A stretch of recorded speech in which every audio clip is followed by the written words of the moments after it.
예, 안녕하세요. 저는 본 분과의 좌장 겸 사회를 맡고 있는 한국농촌경제연구원의 김현주입니다. 들어가기 전에 이 농업 전망은 우리가 지금 올해가 24년 차, 24회 차입니다. 그래서 매년 1,500명씩 모이던 이런 것이 코로나19로 인해 가지고 비대면으로 이루어진 것에 대해서 좀 죄송하게 생각합니다. 그렇다면 이 분과는 지금부터 약 1시간 30분 정도 발표를 하겠습니다. 본 분과는 농업전망 2021에서 총 3부로 이루어져 있으며 또 저희 분과는 2부이고 2부에서는 4개 분과로 이루어져 있습니다. 그래서 그 중에 저희들이 3분과입니다. 자, 그러면 첫 번째 주제를 발표하실 분을 소개해 드리겠습니다. 농업의 미래, 디지털 농업이라는 주제로 20분간 한국농촌경제연구원 박지연 박사의 발표가 있겠습니다. 발표 부탁드립니다. 네, 안녕하십니까. 오늘 농업의 미래, 디지털 농업이라는 주제로 발표를 맡게 된 한국농촌경제연구원 박지연이라고 합니다. 오늘 발표는 다음과 같은 순서로 진행을 하도록 하겠습니다. 그래서 우선은 디지털 농업의 배경에 대해서 간단하게 말씀을 드리고 그 다음으로는 디지털 농업이 무엇인지, 관련된 정책은 어떻게 추진되고 있는지, 마지막으로 디지털 농업 활성화를 위한 정책 과제는 무엇이 있는지에 대해서 간단하게 말씀드리도록 하겠습니다. 많은 분들이 이미 알고 계시는 것처럼 데이터는 이미 4차 산업혁명 시대 혁신 성장을 견인하는 핵심 요소로서 작용을 하고 있습니다. IoT 센서 등을 통해 생성되는 대량의 데이터가 기존의 생산 요소를 능가하고 산업 발전을 견인하는 중요한 생산 요소로 이미 작동을 하고 있고요. 예전에는 산업이 토지와 노동 중심이었다고 하면은 이제는 산업이 데이터와 시설 장비 중심으로 전환되고 있습니다. 디지털 전환은 데이터와 네트워크, AI와의 융합을 바탕으로 산업의 혁신을 견인하고 경쟁력을 결정짓는 핵심 요소이고요.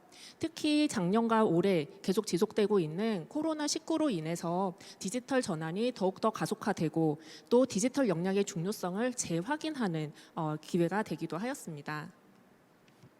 이러한 디지털 전환과 그 포스트 코로나 시대 경제사회 위기와 변화에 대처를 하기 위해서 정부에서는 작년 한국판 뉴딜을 발표하였는데요.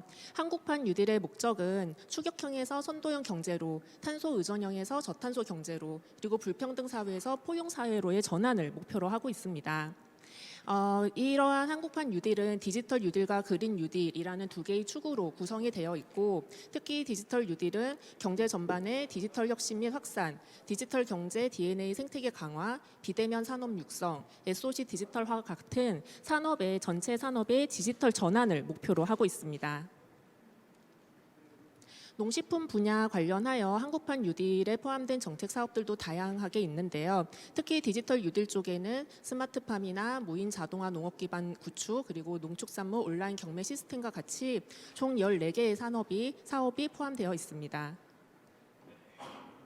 디지털 뉴딜의 핵심은 디지털댐 사업이라고 할 수 있습니다. 디지털댐 사업은 쉽게 말씀드리면은 공공과 민간 부분에서 생산되는 다양한 데이터들 그리고 SOC를 디지털화했을 적에 또 생산되는 데이터들을 모두 취합해서 AI 학습용 데이터를 구축하거나 그리고 분야별 빅데이터 플랫폼을 구축해서 그 상에서 데이터를 축적 강화하여서 그 다양한 수요처에 활용할 수 있도록 지원하는 것을 목적으로 하고 있습니다.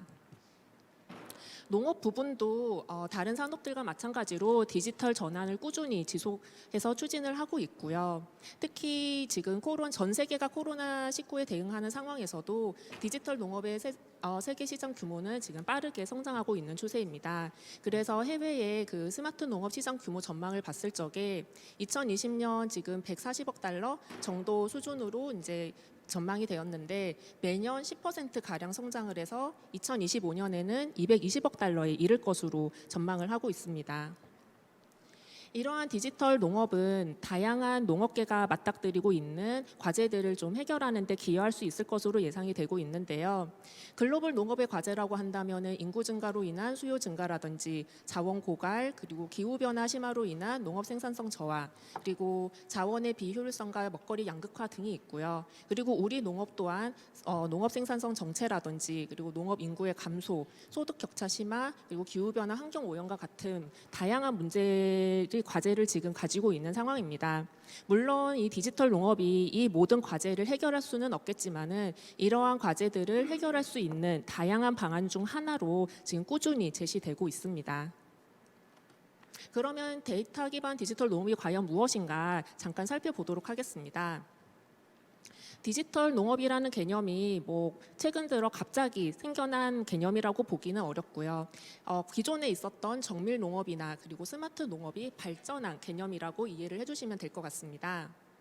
그래서 디지털 농업은 보시는 것처럼 기존의 정밀 농업이나 스마트 농업보다 생산, 유통, 소비 등 농업 활동의 전 과정에서 데이터를 적극 활용하는 농업을 의미하고요. 그리고 데이터를 활용하는 방식도 예전에는 수집된 데이터를 사람이 분석해서 의사결정을 내리고 사용하였다면은 디지털 농업에서는 데이터를 AI가 분석해서 최적의 의사결정을 내리는 방식으로 변화할 것으로 보입니다.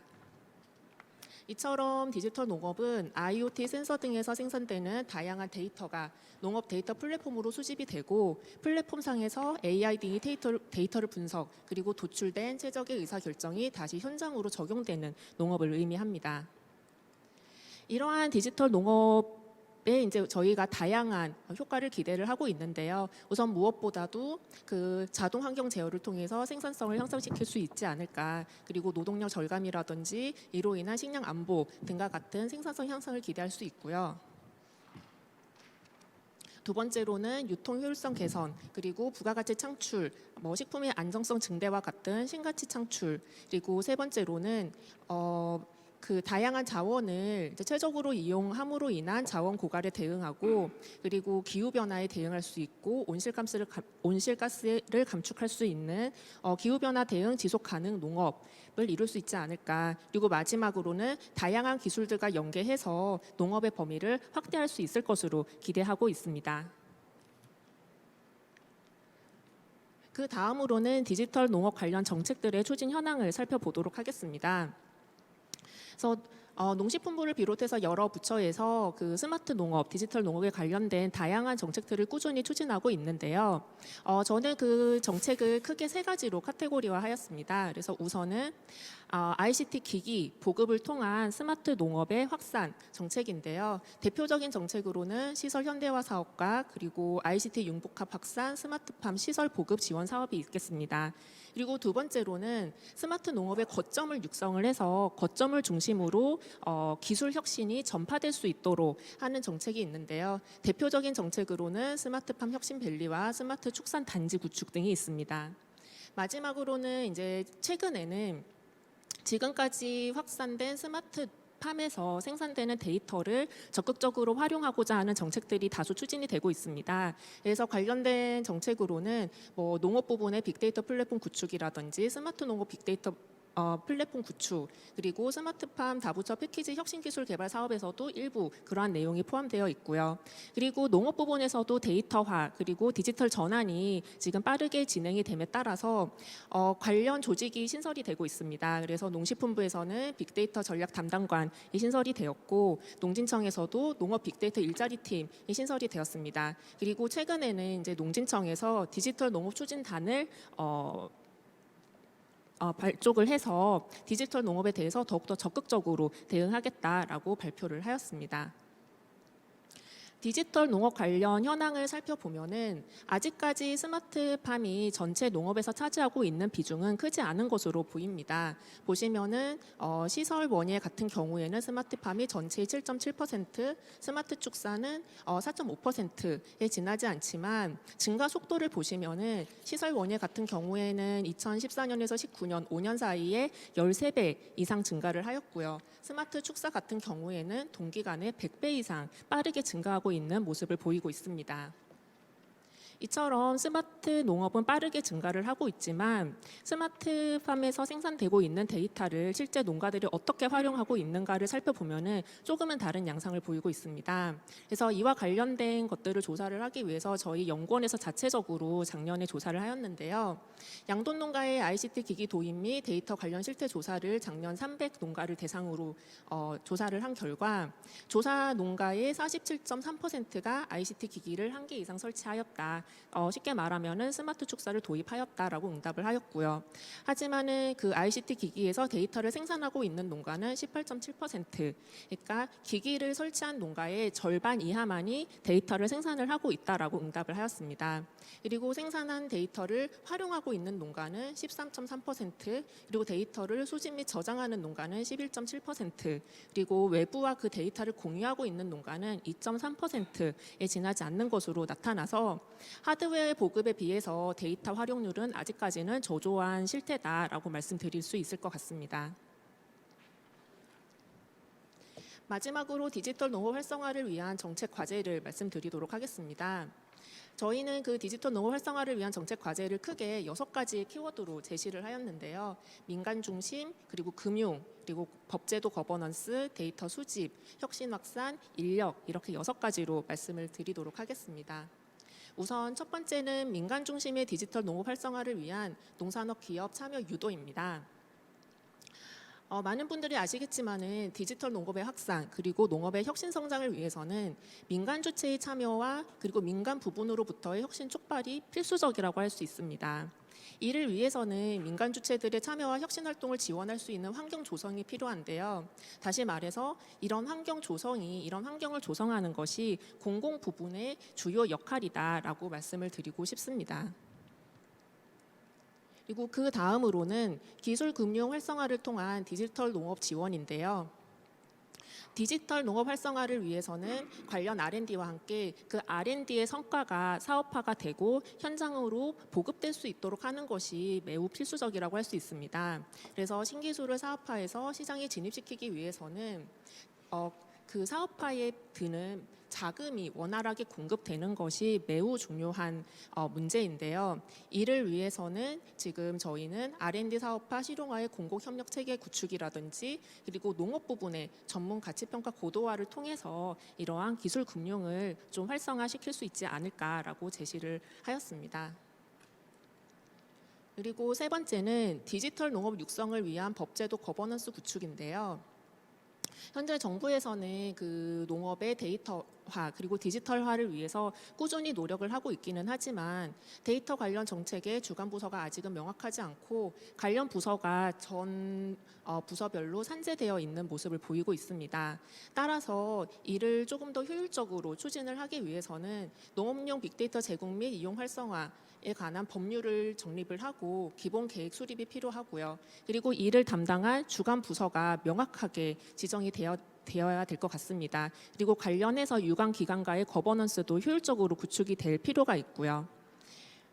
그리고 데이터의 활용이 본격화됨에 따라서 뭐 데이터의 소유권이라든지 관리 주체 그리고 뭐 공개 및 공유 범위 방법 등과 같은 다양한 쟁점들이 이미 등장을 하고 있습니다. 그래서 이와 관련된 가이드라인이 좀 설정될 필요가 있고 그리고 데이터 관련 이런 신뢰성과 안정성을 보장하는 전문 기관이나 규범이 마련될 필요 또한 있다고 말씀드리고 싶습니다.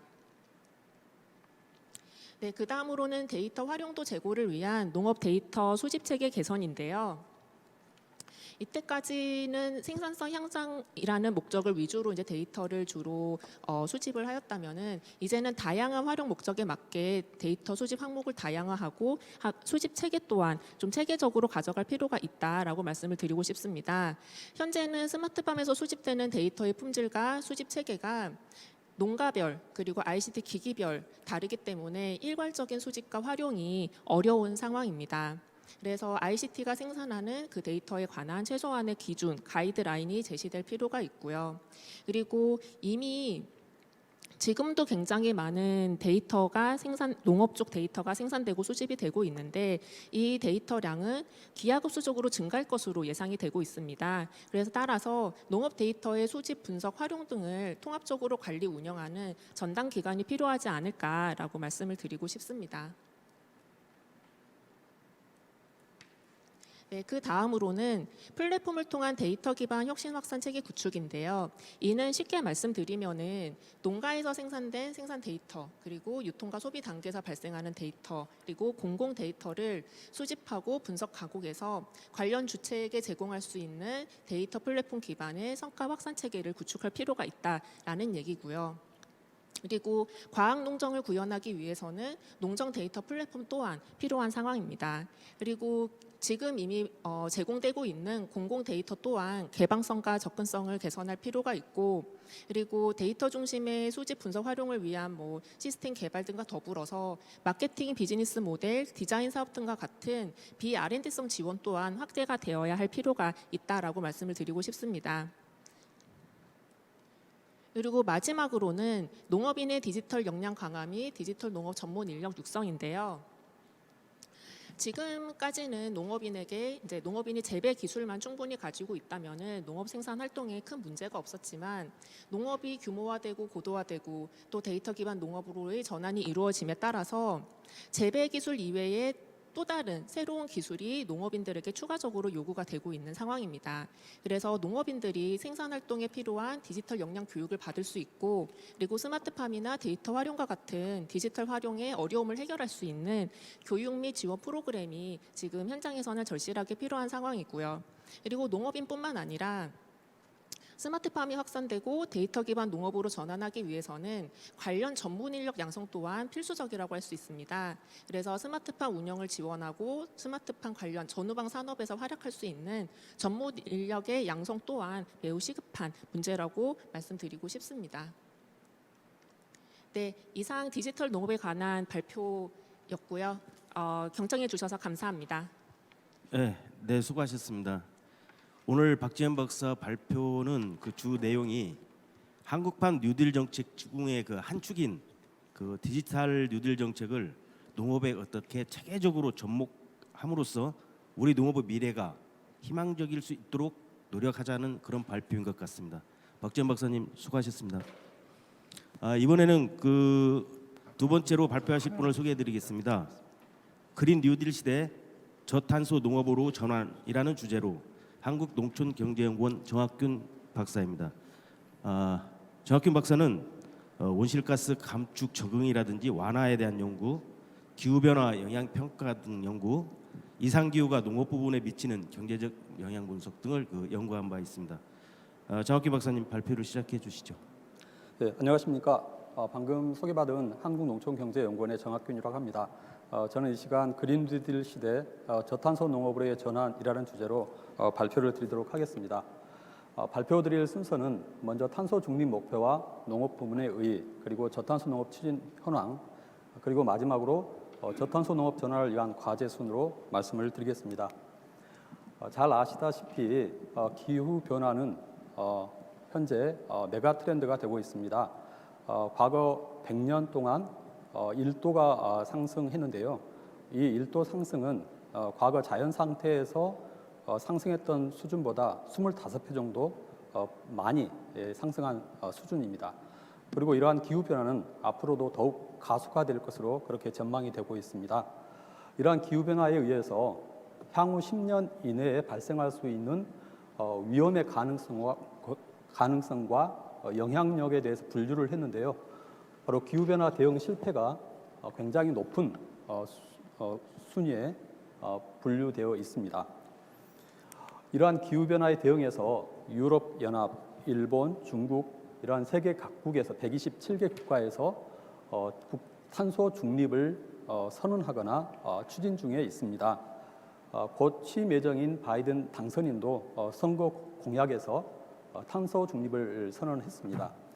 유럽연합과 미국 민주당은 이 탄소 중립 목표를 달성하기 위한 전략으로 그린딜 또 그린 뉴딜 전략을 제시한 바가 있습니다. 농업 부문 그린딜의 대표적인 정책은 유럽의 농장에서 식탁까지 전략이라고 말씀드릴 수가 있겠습니다.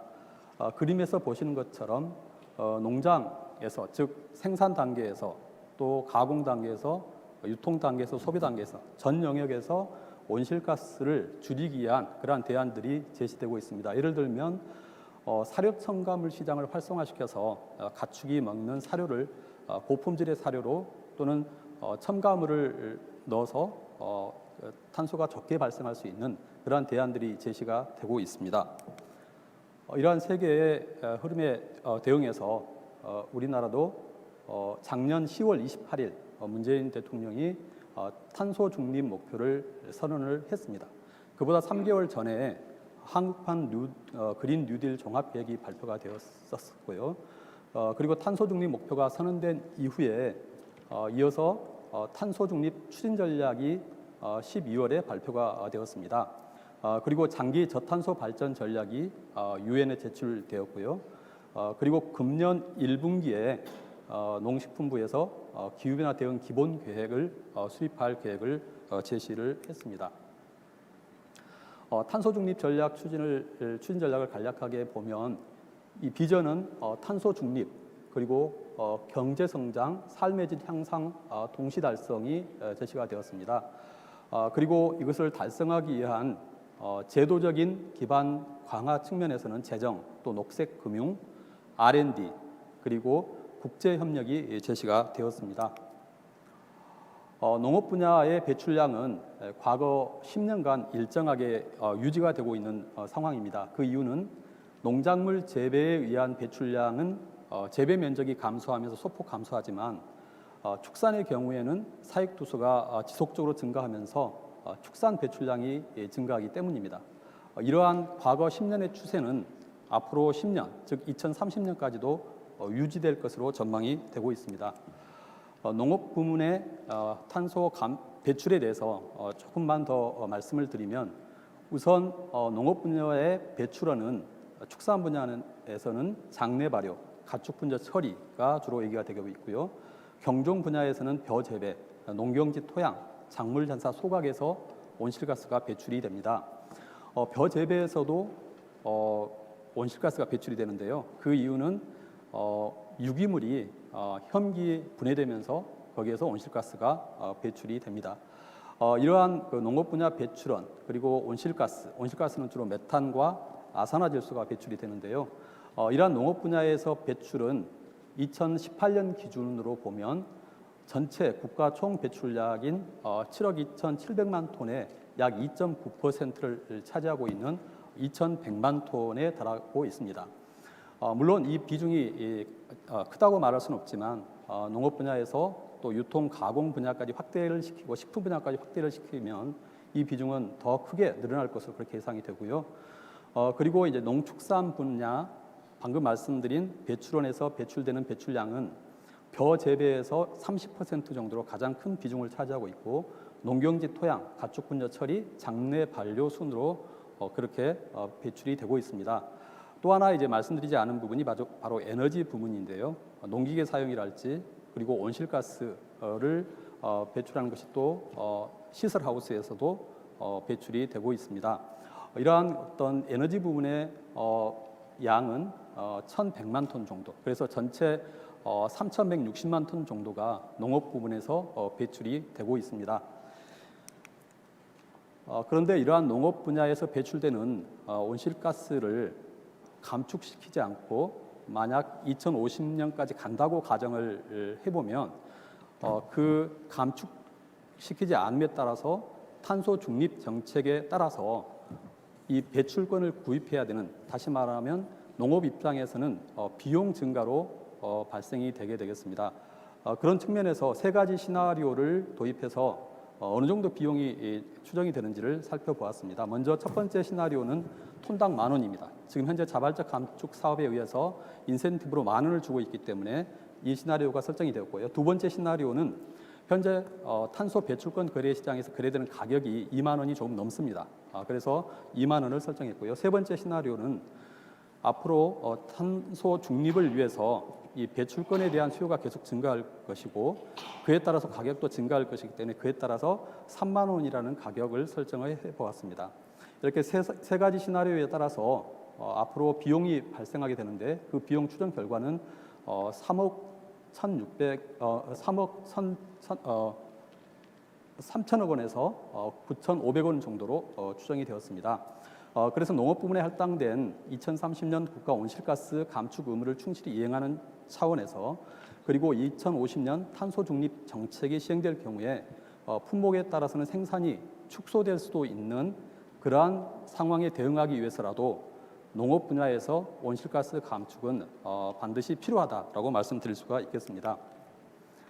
농업부문 2030년 국가 온실가스 감축 목표는 349만 톤 정도로 지금 설정이 되어 있고요. 이 목표를 2019년 감축 목표 달성률을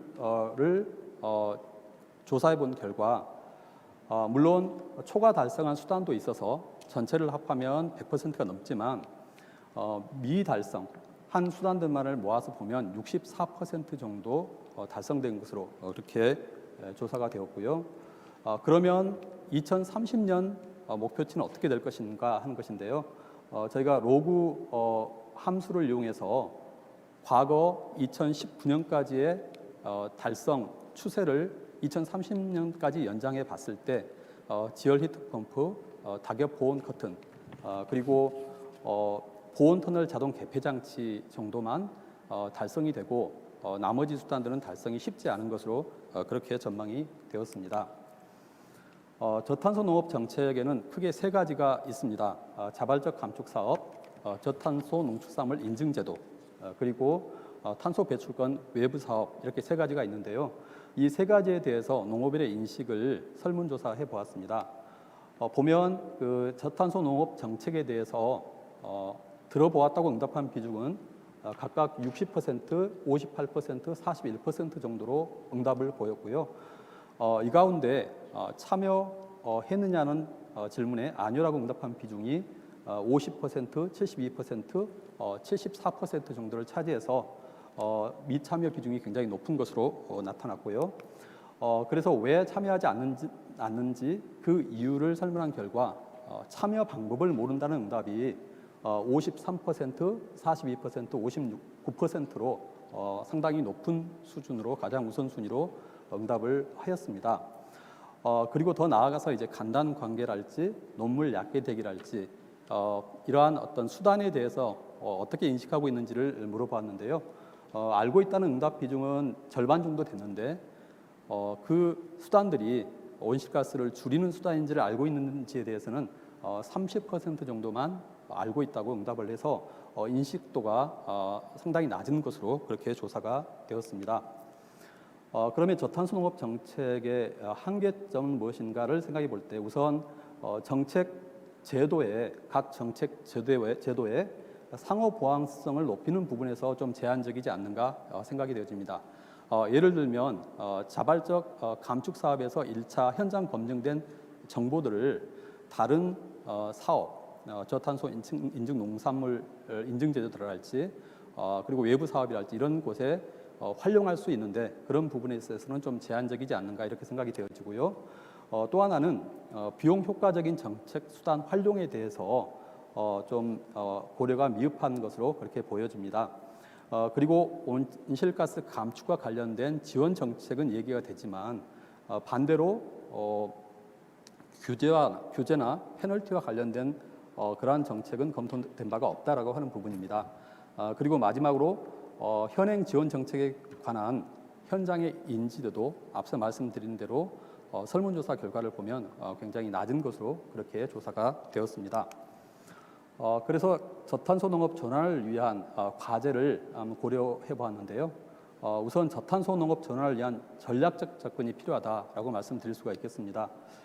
우선 말씀드린 대로 세계 127개국에서 탄소 중립을 선언을 했고 그리고 농업 분야에서도 이제 탄소 감축은 피할 수 없는 그러한 대세가 되고 있는 상황이고 그런 측면에서 만약에 온실가스를 감축하지 않고 생산을 계속하기에는 굉장히 큰 부담이 되어지고 또 품목에 따라서는 생산을 축소해야만 하는 즉 지속 가능한 농업을 제외하는 그러한 상황이 되기 때문에 비전을 저탄소 농업 전환을 통한 지속 가능 사회 실현으로 제시해 보았습니다.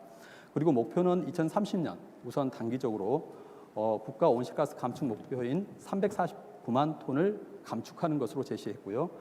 그리고 2050년 농업부문 탄소 중립을 목표로 제시했습니다. 중요한 것이 전략이라고 생각이 되어지는데요. 먼저 위기에 기여합니다. 우선 농업 분야에서도 탄소를 감축해야 되는 것은 굉장히 큰 부담이라고 할 수 있겠습니다. 그렇지만 이 위기를 기회로 삼아서 좀 더 에너지 효율적인 어떤 농기계를 개발하거나 또는 난방 시설에서 청정 에너지랄지 재생 에너지를 이용한 그러한 난방 시설을 새롭게 개발하거나 해서 좀 더 에너지 효율적인 그러한 어떤 설비를 구축한다면 위기가 기회가 될 수 있다. 그래서 농업 경영에서 또는 농업 경제에서 큰 모멘텀이 될 수 있다라고 위기의 기회와 전략을 생각해 볼 수 있겠습니다. 또한 이러한 기술들을 농업인들이 받아들인다면 생산성은 증가되고 또는 경영비는 감소하고 이러한 어떤 기대를 해볼 수 있기 때문에 기회가 될 수 있다고 보여집니다. 또 하나는 비용 효과적인 수단을 우선 추진하는 것이라고 생각이 되어집니다. 비용 효과적인 수단을 추정하기 위해서는 각 수단마다 감축량을 산정을 해야 되고 그 감축을 위해서 필요한 비용을 계산을 해야 됩니다. 그래서 각 수단별로 한계 감축 비용, 즉 탄소 1톤을 줄이는 데 추가되는 비용을 계산해서 한계 감축 비용이 낮은 순서대로 감축을 해가는 그러한 우선순위에 따른 추진이 필요하다라고 보여지고요. 그리고 전환 여건을 조성하는 것이 중요합니다. 앞서 말씀드린 것처럼 농업인들이 왜 이러한 저탄소 농업을 받아들이지 않는가 했을 때 초기 고비용 투자랄지 또는 경영비가 늘어나는 문제, 인력이 늘어나는 노동력이 늘어나는 문제, 그리고 시장에서 차별화되지 않는 문제, 여러 가지 다양한 문제들이 있기 때문에 이러한 부분들을 해소하기 위해서는 전환 여건을 조성하는 것이 굉장히 필요하다.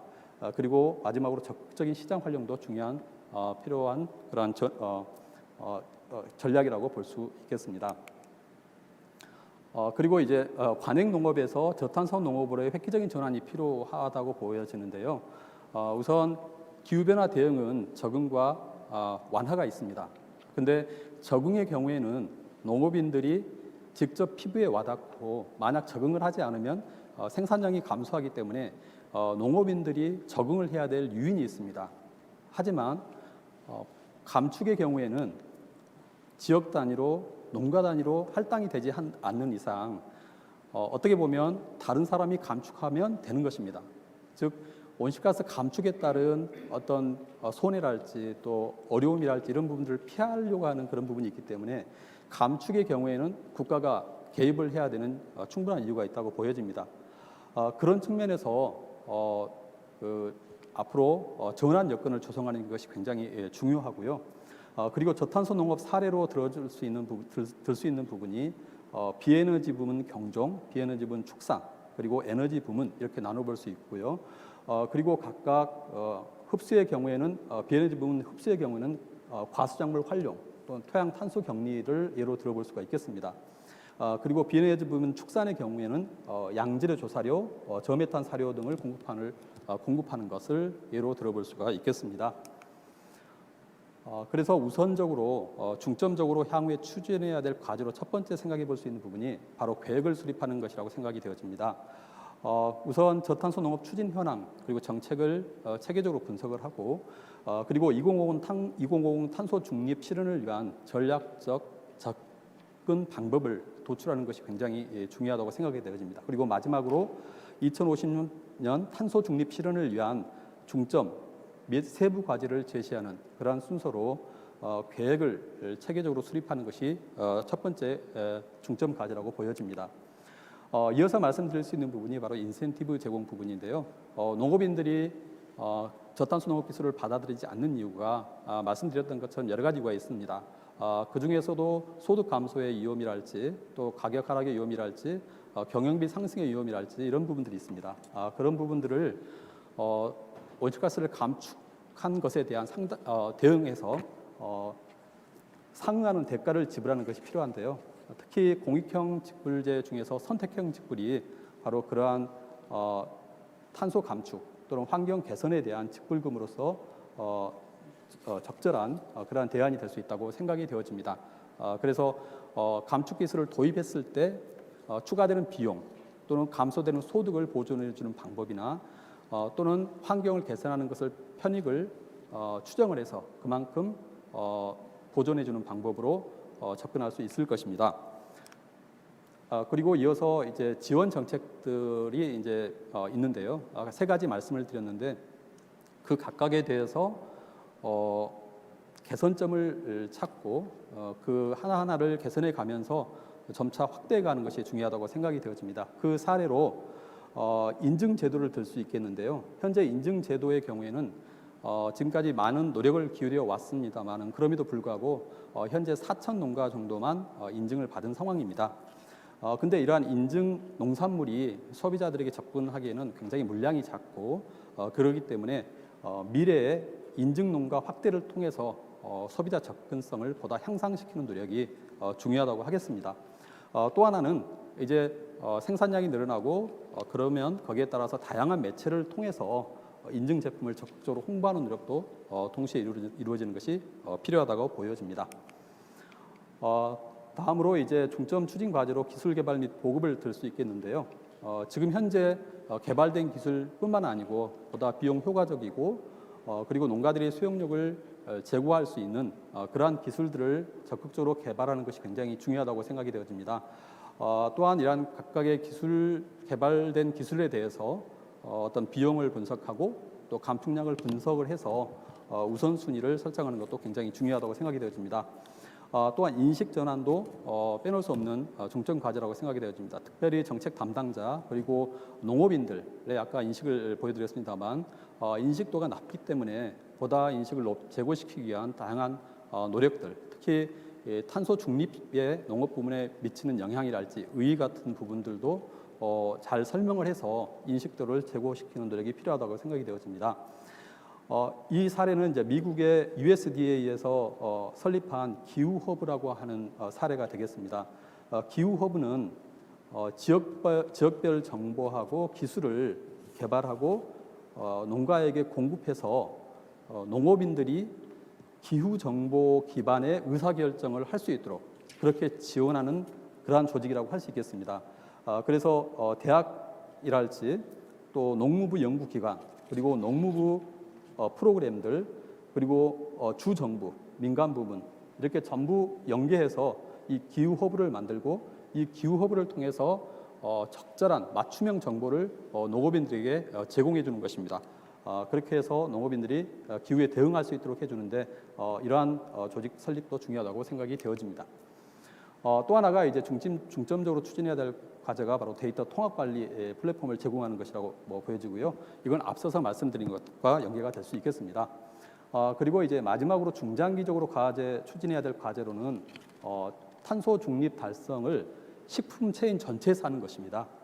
또 하나는 이제 에너지 수요 관련 지원 정책에 대한 고민이 필요한데요. 사실 예로 드는 것이 이제 면세유나 농사용 전기가 있는데 물론 이 목적이 있고 생산을 장려하기 위해서 그러한 제도가 있지만 지금 최근에 발표된 탄소 중립 정책하고는 서로 좀 엇박자가 있기 때문에 향후에 중장기적으로 조율하는 그러한 정책도 검토해 볼 필요가 있다고 생각이 되어집니다. 마지막으로 세제 혜택, 녹색 금융 펀드 활용도 중요한 지원 정책이라고 생각이 되어집니다. 이상으로 발표를 마치겠습니다. 네, 발표 감사합니다.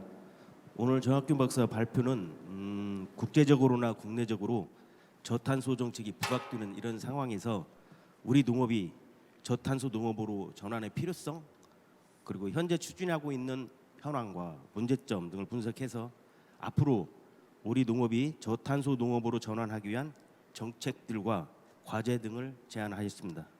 발표해 주신 정학균 박사님 감사합니다.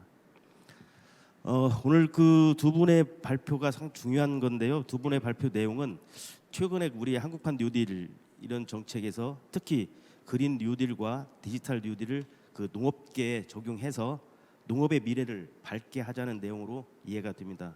그렇게 되었으면 하는 바람입니다.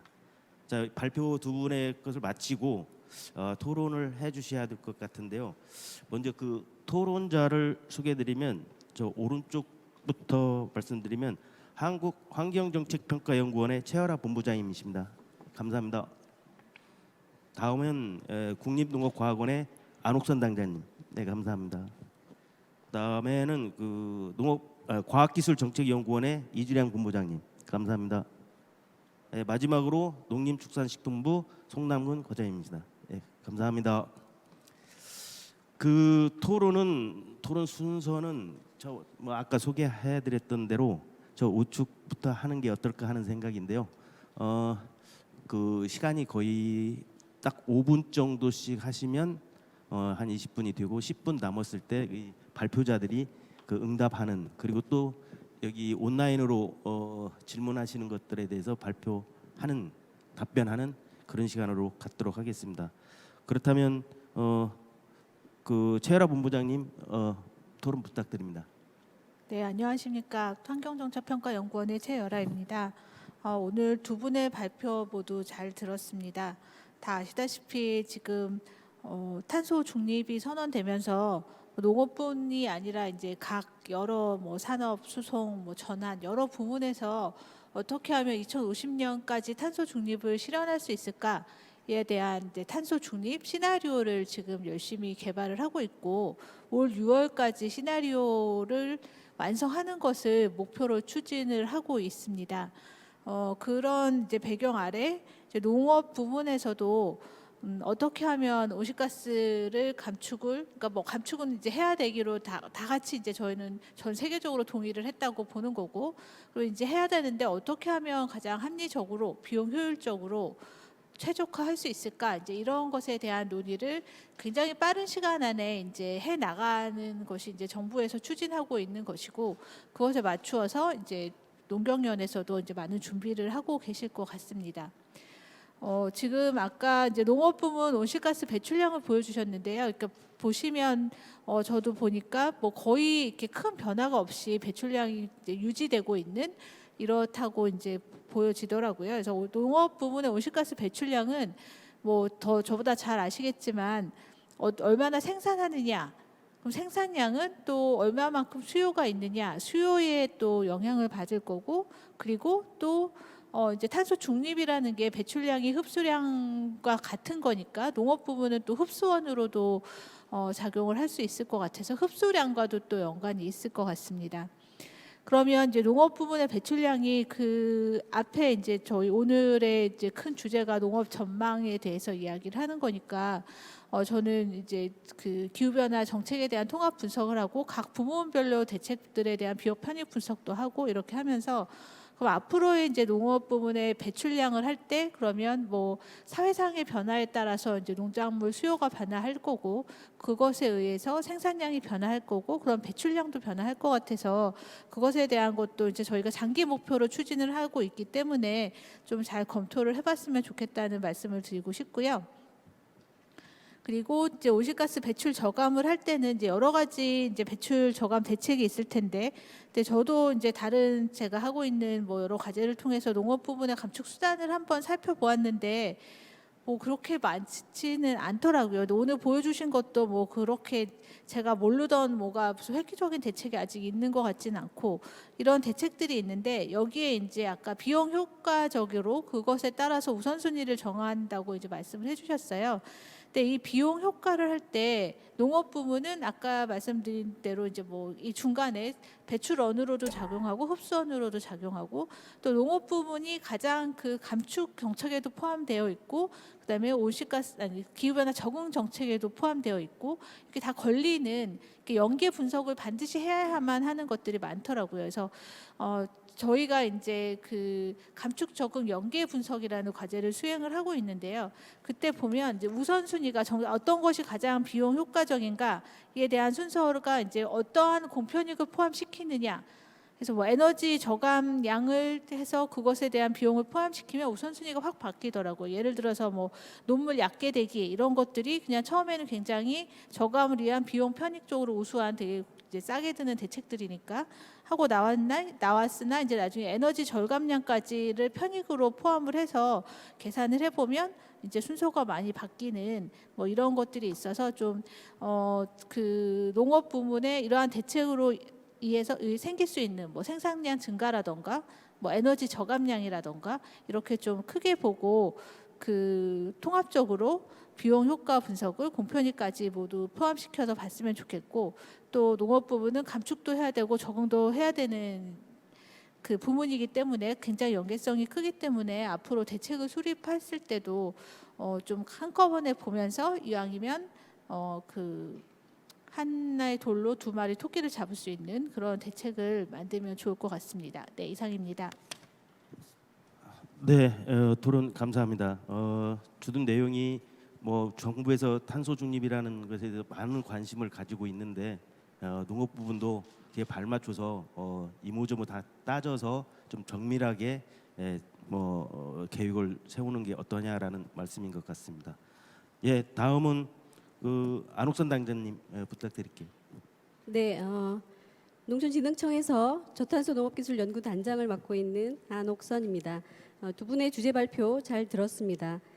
디지털 농업과 저탄소 농업은 모두 우리 농업의 미래를 규정하게 될 아주 중요한 주제라고 생각을 합니다.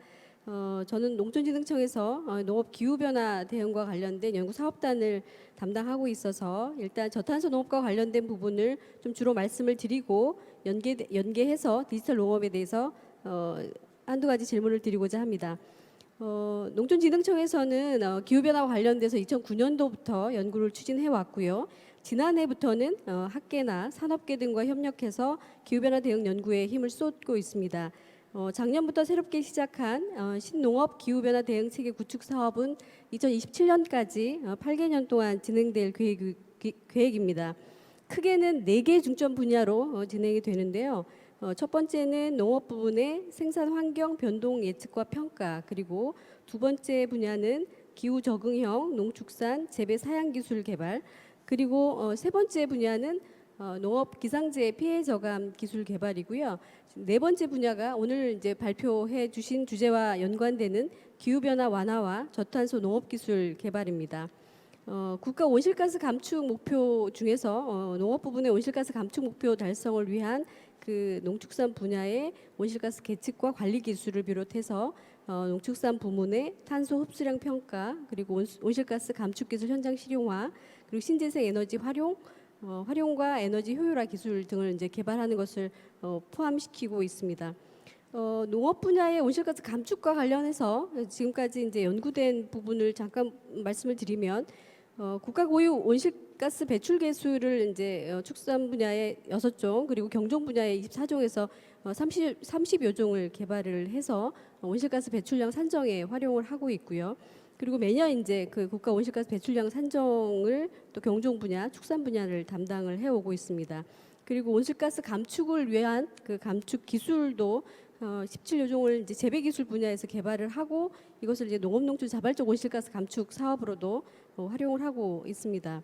현재 그 작년부터 이제 추진된 사업단에서는 그 저탄소 농업을 위한 그 새로운 신기술 쪽으로 해서 벼채소 농업, 채소 경운 농법이라든지 탄소 격리 효과가 있는 바이오차 개발 등을 이제 또 금년부터 추진을 할 계획이고요. 또 온실가스 저감에 상당히 이제 문제가 되고 있는 축산 분야와 관련해서는 장내 발효에 대한 배출 계수 개발이라든지 메탄 배출 저감을 위한 사료 개발 등 장내 발효 개선 효과와 또 이제 정밀 사양 이런 부분들에 대해서 저희들이 이제 감축 기술을 개발해 나가려고 노력을 하고 있습니다. 그 감축 기술과 더불어서 이제 흡수 분야가 이제 강조가 많이 되고 있어서 그 농축산 부문 탄소 흡수량 평가와 관련해서는 국내 토양의 탄소 저장량을 산정하고 예측하는 기술 개발이라든지 과수원의 토양 탄소 관리 기술 등도 연구를 수행해 나갈 계획입니다. 발표자께서도 지적하셨듯이 이러한 그 개발된 기술들이 현장에 보급이 되고 현장에서 실천하는 사업으로 연결된 부분들이 아직까지도 좀 미흡한 것 같습니다. 이를 위해서는 농업인들이 잘 알고 실천하는 것이 중요해서 금년도에 그 농촌진흥청에서는 그 저탄소 농업 기술에 대한 그 지도사 교육이라든지 또 농업 기술지를 통한 그 농업 연구 성과들을 홍보해 나가는 데 또 노력을 해 나갈 계획입니다. 이러한 그 농업인들의 인식을 제고하는 부분들은 저희 청뿐만이 아니고 각 또 관련되는 분야에서 협력해서 많은 노력이 있어야 된다라고 생각을 합니다. 그리고 이제 무엇보다 그 농업 분야 온실가스 감축 목표 달성 위해서는 조금 더 규모화된 그리고 정책적인 지원이 무엇보다 필요하다고 생각을 하고요. 그런 측면에서 발표자께서 제안해 주신 그 선택적 공익 직불제와 연계한 적절한 인센티브 제한하는 방법은 굉장히 의미가 있고 시의적절하다고 생각을 하는데 다만 이행 방법에 대해서는 조금 더 면밀한 검토가 필요할 것으로 생각됩니다. 발표자께서 조금 더 구체적인 방안에 대해서 생각하신 바가 있으면 간단하게 말씀을 해주시면 좋을 것 같고요. 다음은 디지털 농업과 관련해서 청에서도 아까 그 말씀해주신 디지털 농업 추진단을 발족을 해서 지금 현재 시설과 관련된 스마트팜 고도화 사업과 더불어서 금년도부터는 노지 디지털 사업에 또 영점을 두고 활성화해서 추진해 나가려고 여러 가지를 이제 사업을 계획을 하고 있습니다. 그 디지털 농업 활성화와 관련해서 발표자께서 제안해 주신 여러 가지 정책적인 제안들은 모두 의미가 있다고 생각을 합니다. 특히 그 데이터의 수집과 또 정보 공유를 위한 표준화, 그리고 품질이 높은 데이터를 구축하고 서로 소통하고 공유하는 것이 중요하다고 생각을 하는데요. 그것과 관련해서 그 데이터 플랫폼 말씀을 해주셨는데 어떻게 하면 그 디지털 농업과 관련된 데이터 플랫폼이 어떤 형태로 구축이 되는 것이 바람직한지에 대한 생각이 있으면 말씀을 해주시고요.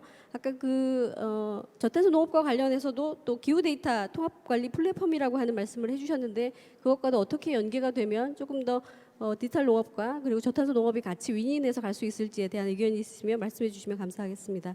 이상입니다. 네, 토론 감사합니다. 안옥선 단장님은 최근에 이제 디지털 농업하고 그린 뉴딜이 중요한데 그 중에서 이제 그린 뉴딜 그중에서도 이제 온실가스 쪽에 관심이 많이 있다고 하셨고요. 농촌진흥청에서도 그 분야의 그 온실가스 감축에 관한 그 연구하고 정책들을 많이 개발을 하고 있고 더 나아가서 중요한 것은 온실가스를 감축하려고 하는 농민들에 대한 교육 그것도 정말 중요하다고 이렇게 말씀하셨습니다. 네, 감사합니다. 다음은 그 이주량 본부장님 부탁드립니다. 예, 안녕하십니까. 과학기술정책연구원 이주량입니다. 먼저 그 좋은 발표해 주신 박지원 박사님하고 정학균 박사님 발표하신 내용에 95% 동의하고요. 그리고 제가 생각하는 나머지 5% 위주로 말씀드리겠습니다. 먼저 이전하고 구별되는 농업 기술 혁신의 가장 큰 두 축은 방금 발표자들이 하셨던 그 스마트 디지털 이슈, 그러니까 ICT를 활용한 디지털 이슈가 있는 거고 또 하나는 에너지 이슈, 그러니까 저탄소와 관련된 에너지 이슈가 있는데 이 두 가지를 잘 터치해 주셨고요. 또 그런 측면에서 한국형 뉴딜에 포함되어 있는 그린 뉴딜하고 디지털 뉴딜도 맥이 다 있다 이렇게 듣겠습니다. 그리고 관련해서 이거는 한국만 하는 건 아니고 전 세계 모든 나라 모든 농업이 하고 있는 일종의 레이스고 상당 부분 농업의 혁신을 이끌어갈 두 개의 빅 어젠다다라고 이렇게 생각하고 있습니다. 근데 결국은 이 두 가지 다 어디를 향하고 있는 거냐면 농업의 지속 가능성을 향하고 있는 거고요. 이때 그 지속 가능성은 환경 생태적 지속 가능성하고 그다음에 산업으로서의 농업의 경제적 지속 가능성 그리고 마지막으로는 다음 세대는 지금보다 훨씬 좋은 농업 환경에서 또는 좋은 농업 조건에서 농업을 할 수 있는 그런 세대적 지속 가능성 이 세 가지를 궁극적으로 지향하고 있다고 생각합니다.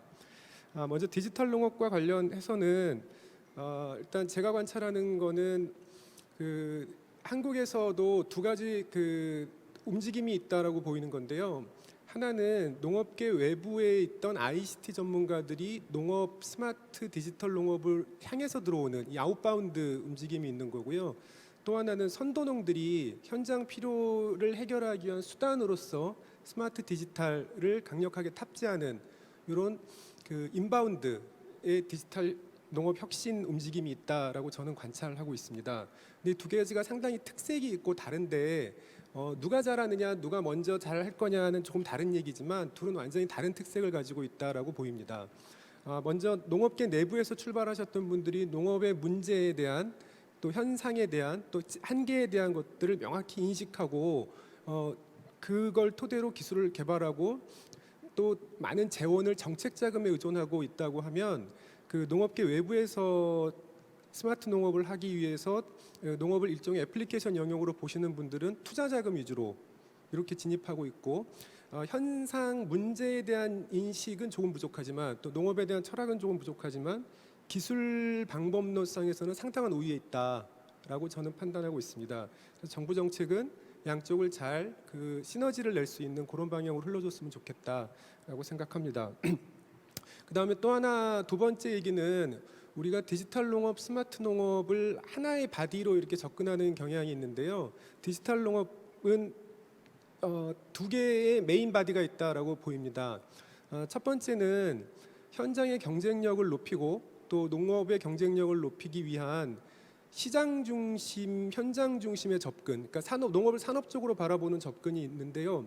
두 번째는 뭐냐면 농업은 산업이긴 동시에 기반이기 때문에 이 기반으로서의 농업의 디지털 수단을 탑재하면 훨씬 더 큰 효과를 거둘 수 있다라는 거죠. 그래서 예를 들어서 농경지 관리라든지 아니면 농업 환경 관리라든지 그 모든 수단들이 탑재가 됐을 때에 우리나라가 가지고 있는 전자정부나 건강보험처럼 글로벌 넘버원이 될 수 있는 게 사실 기반으로서의 디지털 농업인데 지금의 정부 예산이나 사업들 포커스는 모두가 앞에서 얘기했던 거로 많이 치우쳐져 있다라고 느낍니다. 근데 우리나라가 갖고 있는 공공연구기관이나 그다음에 그동안의 기반, 그다음에 축적된 것들, 인력들을 생각해 볼 때 사실 정부가 그 시장 기술을 개발하는 것보다는 기반 기술에 지금보다는 더 큰 투자하고 움직임이 있어야 되지 않겠나라고 생각하고 있습니다. 마지막으로 그 저탄소 농업 에너지 전환과 관련해서는 앞에서 이제 좋은 말씀들을 많이 해주셔서 저는 뭐 몇 가지만 얹겠는데요. 일단 우리나라도 그 2050 탄소 중립을 선언했고 그중에 상당 부분은 농업이 차지하는 건데 결국 앞으로 30년 뒤의 이슈이기는 하지만 큰 계획이 일단 있어야겠다라는 거죠. 그래서 아까 발표자도 그런 말씀을 하셨는데요. 이 큰 계획 하에서 액션 플랜이나 방법론들을 조금 디자인해봐야 될 거고요. 그걸 하는 과정에서는 지금의 예측하고 2050의 상황은 완전히 다를 수 있다라고 판단이 됩니다. 지금 뭐 이상기후 패턴이나 이런 걸 봤을 때 농업은 지금보다 훨씬 고비용 상황에 놓이게 될 것이고요. 그렇기 때문에 지금의 컨디션이나 이런 예측치보다는 훨씬 더 제너러스하게 잡아서 큰 계획을 먼저 세웠으면 좋겠다라고 생각하고 있습니다. 예, 여기서 마치겠습니다. 고맙습니다. 이주량 부모장님 감사합니다. 이주량 부모장님 두 개를 말씀하신 것 같은데 디지털 농업의 혁신, 그게 이제 농업 외부에서의 혁신과 내부의 혁신 이 두 가지를 말씀하시면서 이들의 조화, 역할 등을 잘 이루어졌을 때 시너지 효과가 있을 것 같다라는 얘기고, 다른 하나는 디지털 농업하고 스마트 농업 이거에 대한 것도 좀 가리를 잘 타서 역할들 이런 것들을 잘 주면 시너지 효과가 이루어지지 않을까라는 이런 얘기인 것 같습니다. 예, 다음은 송남근 과장님 부탁드릴게요. 네, 안녕하십니까. 지금 농산업정책과장입니다. 저는 제가 이제 디지털 업무하고 이제 바이오 그런 쪽 지원하는 업무를 주로 담당하고 있고요. 그 저탄소 업무는 개인적으로 관심이 많기 때문에 제가 같이 나와서 코멘트를 좀 하려고 나왔습니다. 어차피 토론 자료이기 때문에 제가 토론하는 입장에서 오늘 발표해 주신 자료에 대해서 좀 저희 어떤 의견을 좀 말씀드리는 걸로 하겠습니다. 이게 분명히 지금 행사가 농업 전망인데 결국 디지털 전환돼서 AI가 만약에 이제 제 기능을 하면 전망을 많이 할 텐데 저는 나중에 AI가 이런 농업 전망도 잘 하길 좀 바라고요. 제가 이 디지털 관련해서 보고 드린 자료를 좀 보면서 느낀 거는 우리 농업계가 과연 이 디지털 전환을 제대로 이해하고 있나 이 생각을 많이 합니다. 기본적으로 외부에서 들어온 거지 않습니까? 농업에서 나온 게 아니고 뭐 영어로 디지타이제이션이나 데이터피케이션, 디지털라이제이션 다 의미가 있는데 그거를 잘 우리가 이해를 했는지 그게 조금 저희가 좀 더 이해를 해야 되지 않는 생각을 좀 많이 드는데 예를 들면 이제 이 보고서를 좀 보면은 저희가 이제 뭐 이렇게 디지털 농업, 스마트 농업 정의는 뭐 OECD는 디지털 스마트 파밍이니까 둘 다 쓰고 있기 때문에 그게 크게 중요한지는 잘 모르겠고 예를 들면 이제 효과 같은 거를 뭐 생산성 향상, 신가치 창출, 기후변화 대응해서 모든 거를 다 해결할 수 있는 것처럼 써놨어요. 디지털이. 근데 꼭 그러냐. 그건 좀 따져봐야 되겠죠. 만병통치약이냐 이게. 근데 왜 잘 안 되냐. 외국도 그렇고 문제가 많죠. 그런 것들을 좀 보셔야 된다. 왜 안 되는지 잘. 그다음에 또 효과로 농업의 범위 확대를 효과로 말씀하시는데 그게 농업의 확대가 범위 효과인가요? 그건 약간 상당히 정치적인 것 같고 오히려 외국계 들어와서 농업에 적용되는 건데 그걸 우리가 얼마나 잘 활용하느냐 문제 같은 생각이 좀 많이 들어요. 그런 어프로치가 제가 봤을 때 조금 많이 아쉽고 이 정책에 대해서 많이 얘기하셨는데 뭐 민간 참여하는 게 좋죠. 저도 근데 실제로 우리가 구조적으로 그렇게 할 수 있는 건지 어떻게 왜 안 되는지 그걸 좀 다뤄주셔야 되지 않나. 지금 대부분 정부 예산이 우리 농업 생산액 27조인데 예산이 17조거든요. 그러니까 상당히 우리가 좀 따져봐야 되겠죠. 그다음에 기술금융 문제 얘기하셨는데 지금 자금이 부족한 건 아닙니다. 뭐 무도 펀드도 있고 뭐 지금 한국에서 저기 유대 펀드에서 20조 만든다고 하고 하는 저희가 최근에 펀드 설명회를 했는데 다 요구하는 거 투자처를 물어봅니다. 바이오 기업, 디지털 기업, 농업 분야 어떻게 할 거냐, 왜 없는지, 왜 안 크는지. 근데 일부 이 보고서에 보면은 팜스 플랜 같은 하는 그 한국출산데이터는 100억 이상 투자를 받았거든요. 그러니까 제가 봤을 땐 그런 분야를 더 좀 고민하셔야 되지 않나 생각을 들고, 이 법제도 거버넌스도 중요하긴 한데 법도 저희도 지금 준비하고 있긴 한데 결국 민간이 주도하는 거면은 민간이 어떤 상황이냐, 지금 뭐가 문제냐, 왜 안 되냐, 왜 우리 농업 못 하고 있냐, 이런 문제에 대해서 좀 더 고민을 좀 하셔야 되지 않나 싶어요. 이게 결국은 저도 뭐 국내에는 잘 파악이 안 되니까 외국에서 지금 미국이나 일본이나 네덜란드가 하는 거를 좀 찾아보면 좀 이유가 있고, 또 가깝게 우리나라에도 그 제조 분야는 이미 많이 확대되고 있지 않습니까? 그 중기부가 작년에 산업부와 같이 해서 많이 발표를 했는데 그런 것들을 잘 보신다면은 우리가 좀 더 고민할 수 있지 않은 생각을 좀 하고요. 그다음에 데이터 수집 체계 말씀을 하셨는데 뭐 플랫폼 뭐 이런 거 좋죠. 근데 그걸 왜 만들어야 되는지, 지금 뭐 과기부가 플랫폼을 16개 한다고 하지만 지금 그렇게 쏙 잘 돌아가지는 않습니다. 왜 안 돌아갑니까? 그게 뭐가 필요한지, 어떤 데이터가 필요한지, 어떤 기술이 필요한지 우리가 다 잘 모르고 있기 때문에 왜 그런 것들을 조금 잘 해보시면 저는 좀 많이 아쉽다는 생각이 들고, 그다음에 전문 인력 양성도 농업인에 초점 두셨는데 농업인들은 결국은 디지털 툴, 솔루션, 서비스를 쓰는 사람이죠. 근데 그분들도 중요하겠지만 우선은 이런 솔루션이나 이런 것들 잘 개발할 수 있고 그런 사람들, 뭐 데이터 전문가들, 데이터 사이언티스트 많이 필요하고 부족한 상황이고, 제가 우리나라 스마트 농업을 주요하는 그 제일 큰 기업들 5개, 중소기업이 불러서 물어보면은 지금 데이터는 넘쳐난답니다. 다 그 사람들이 어떻게 써야 될지 모른다. 뒤집어 얘기하면은 어떻게 쓸지 모르고 데이터를 수집한 거죠. 그런 큰 문제점, 본질적인 문제점에 대해서 저희들이 좀 더 좀 고민을 좀 해봐야 된다. 제가 좀 결론적으로 말씀드리면 그 디지털 전환을 제대로 이해해야 된다. 그다음에 우리의 실상을 제대로 좀 알아야 된다. 막연하게 좋다고 할 게 아니고 그런 게 좀 필요할 것 같고, 제가 봤을 땐 농업 분야가 주도해서 디지털 전환은 불가능하다고 보죠. 왜 그러냐면 첫 번째는 전문가가 없어요. 이런 분야. 그 전문 지식도 없고 자본도 다 외부에 다 있습니다. 그렇기 때문에 저희가 그런 걸 좀 오픈해서 확실하게 받아들이는 자세가 더 중요하지 않을까 생각을 합니다. 두 번째, 그 저탄소 농업 관련돼서 제가 오기 전에 이제 유럽에서 발표한 그린 뉴딜 그냥 프롬 팜 투 포크를 제가 좀 자세히 읽고 왔는데, 제가 이거를 읽으면서 느낀 건 뭐냐면, 여기 자료에 인용이 많이 돼 있잖아요. 이 분야가 우리나라 그 농민들이 우리 농업을 바라보는 현실하고 그 실제 이런 저탄소 분야에서 농업을 바라보는 그 격차가 가장 큰 분야가 이 분야가 아닌가 생각을 해요. 그러니까 농업 분야에서는 농업이 공익을 창출자라고 하지만 이 그린 뉴딜 읽어보면 첫 번째 시작할 때 그 이런 먹거리 생산이 공기, 물, 토양, 오염을 야기했고 생물 다양성 손실, 기후 변화를 초래했고 천연자원을 과도하게 소비했고, 반면에 음식물은 상당히, 여기는 이렇게 먹는 것까지 포함하지만 그 음식의 상당 부분을 낭비시켰고, 게다가 그다음에 저질의 식습관, 비만 이런 것도 야기했다, 이렇게 나오기 때문에 저희가 봤을 때는 이런 문제에 대한 진단이 확실히 있고 그다음에 대책이 나가는 건데, 저희들이 막연하게 이게 뭐 그냥 하니까 해야 된다 이런 식의 생각은 조금 제가 봤을 때는 곤란하지 않나. 특히 이런 전망을 하고 연구하는 쪽에서는 좀 더 나가야 된다 생각하고, 이게 여러 가지 뭐 여기 제가 이 페이퍼 읽으면서 많이 느끼지만 그 저는 농업인들이 여기 서베이해서 뭐 60% 인지하고 있다, 뭐 잘 알고 있다, 80% 이거를 정말 어떻게 한 건지 너무 궁금합니다. 그렇게 나왔을 가능성이 좀 많이 높지는 않아 보이는데, 그다음에 또 하나는 또 나가 보시면 특히 여기 직불제, 공익성 직불제, 선택 직불로 해결하겠다 이런 재정으로 하겠다고 하시는데 이것도 잘못 이해하신 거예요. 뭐냐면 그 기본 직불이라는 게 그 역기능을 줄인다고 돈을 주는 게 아니죠. 원래 역기능은 그 정부 일반 사람들이 자기가 의무적으로 해야 되는 거죠. 규제죠, 규제.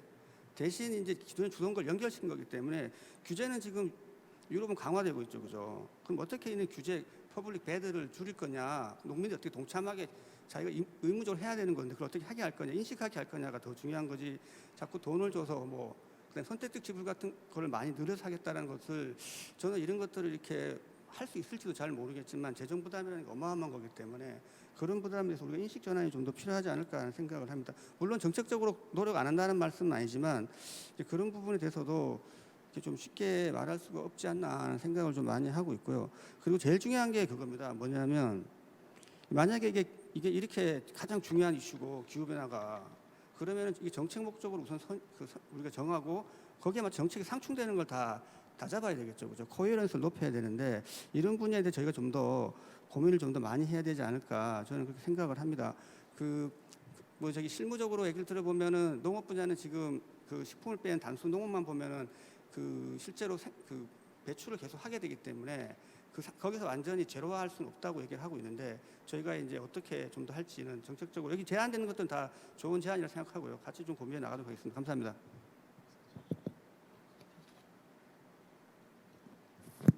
네, 토론 감사합니다.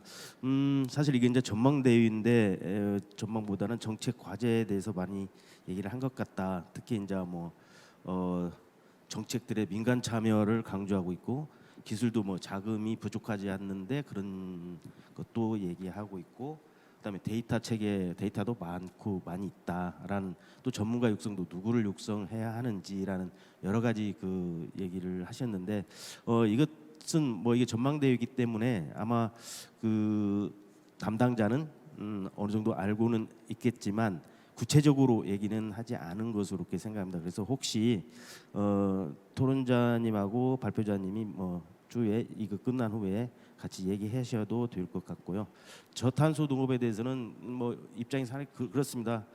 실천하는 농업인과 그걸 정책하는 사람들 간의 괴리가 좀 많이 있을 걸로 생각하고 이게 앞으로 그 괴리를 어떤 정책이나 어떤 다른 방법을 통해서 괴리를 좁혀가면서 성장할 수 있는 그런 정책들이라든지 노력들이 필요할 것으로 그렇게 생각합니다. 그렇다면 이제 토론 네 분이 끝났는데 그 발표자들께서 혹시 뭐 의견이 있거나 아니면 아까 발표 중에 너무 시간이 없어서 빨리 지나간 경우 그런 것들이 있으면 답변해 주시면 감사하겠습니다. 네, 박지연입니다.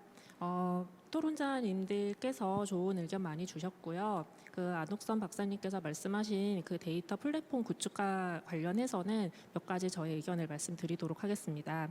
그래서 현재 저희 그 농업 부분에서도 데이터 플랫폼이 많이 구축이 되고 있는데 저는 그 부분에 대해서 크게 이제 두 가지를 의견을 말씀을 드리고 싶습니다. 현재 구축되고 있는 데이터 플랫폼들은 대부분 보면은 그 플랫폼의 목적이 굉장히 제한적이다라는 느낌이 많이 들었습니다. 그래서 이 데이터의 활용이라는 것은 이 데이터가 생산 데이터라고 하더라도 이 데이터가 다른 데이터와 결합을 했을 때 그 확장성이나 사용 그 활용도가 굉장히 높아지는 거기 때문에 이렇게 단순한 한두 가지의 목적을 가지고 플랫폼을 구축을 할 것이 아니라 굉장히 넓은 범위의 플랫폼을 구축을 하고 그 안에서 활용도를 좀 더 자유롭게 고민할 수 있는 환경이 되어야 되지 않을까 싶고요. 그리고 현재는 그 데이터 플랫폼 데이터의 수집부터 시작해서 관리, 활용까지 거의 공공 쪽에서 진행이 되고 있는데 공공은 현재로서는 이제 데이터의 수집, 관리까지 주로 그 역할을 가져가고 활용에 있어서는 민간이 좀 더 적극적으로 참여를 해서 민간에서의 현장의 수요를 적극 반영하여 뭔가 어플리케이션이나 이런 것들을 개발할 수 있는 환경이 되어야 되지 않을까 싶습니다. 네. 네, 그러면 정학균 박사 또 있습니까? 네네. 좋은 의견들 많이 주셔서 감사하고요. 우선 그 최열아 박사님께서 그 이제 감축 수단 또 비용 효과적인 적응 정책에 대해서 언급을 해주셨는데 굉장히 동의하고요. 향후에 이제 계획을 수립하는 단계에서 이러한 비용 효과성들을 면밀하게 분석하는 작업이 필요하다고 보여집니다. 그리고 이제 그 직불제와 관련해서 안옥선 단장님과 송 과장님께서 말씀을 해주셨는데 사실 이 직불제 도입은 어떻게 보면 이제 지금 현재 실제적으로 농업인들이 그러한 어떤 저탄소 농업 기술을 도입할 수 있도록 어떤 유도하는 그러한 좋은 방안이 될 수 있겠습니다만 반면에 또 그만큼의 어떤 재정적인 부담이 커지는 그러한 제도이기 때문에 상당히 쉽지 않게 접근해야 되고 많은 연구가 필요하다고 생각이 되어집니다. 특별히 직불제 도입과 관계에서는 단가를 어떻게 설정할 것인지, 또 모니터링을 어떻게 해야 될 것인지, 환경적인 편익을 어떻게 계산해야 될 건, 추정해야 될 것인지, 이런 부분들이 종합적으로 검토가 되고 적절한 단가 선정이 되어지고 또 모니터링이 충분히 되어야 직불제 도입이 가능하다고 생각이 되어지고 앞으로 많은 연구가 필요한 분야라고 저는 생각이 되어집니다. 예. 네, 감사합니다. 유부에서 온라인을 들으면서 그 질문한 내용이 딱 하나가 있습니다. 그래서 내용이 뭐냐면 디지털 농업 활성화를 위해서 정책 과제 중에서 농업인의 디지털 역량 강화 및 전문인 인력 육성에 대해서 말씀해 주셨으면 합니다. 혹시 거기 가능하십니까? 우선은 디지털 농업을 대하는 농업인들의 기대치라고 해야 될까요? 태도가 이제 연령층이나 이제 규모별로 굉장히 다른데요. 물어보신 그 고령의 농업인들은 디지털 교육이 그렇게 고도화된 디지털 교육이 이루어질 필요는 없다고 개인적으로 생각을 합니다. 왜냐하면 고령의 농업인들은 디지털 농업을 통해서 이제 추구하고자 하는 것이 자동화 정도, 그러니까 기존의 스마트 농업 정도이기 때문에 조금은 차별화된 그런 단순한 수준의 디지털 역량을 기를 수 있는 교육이 지원이 되면 될 것 같고요. 하지만 청년농 같은 경우에는 상당히 전문적이고 고도화된 기술을 배우기를 원하고 있습니다. 따라서 청년농들이나 아니면 고령농들 중에서도 좀 더 전문적으로 디지털 그 기술을 농업에 접목하고자 하시는 분들에게는 조금 더 전문적인 교육이 이루어져야 될 것 같고요.